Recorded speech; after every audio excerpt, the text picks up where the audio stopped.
With regards to the Qunut in the Witr prayer, I have been reminding the viewers and the Imams, prolonging your Qunut to burden people is not from the Sunnah.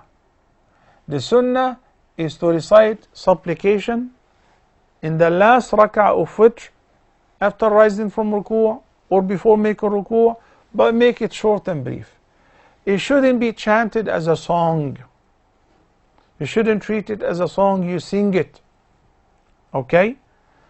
Allahumma hdina fi man hadayt, wa afina fi man afayt, wa tawallana fi man tawallayt, wa qina wasrif anna sharra ma qadayt. Allahumma ansur ikhwanana al-mustad'afina fi Gaza. Allahumma at'imhum min ju'. Allahumma aminhum min khawf. Brief supplication. Allahu Akbar. Okay? Every day you may change the supplication.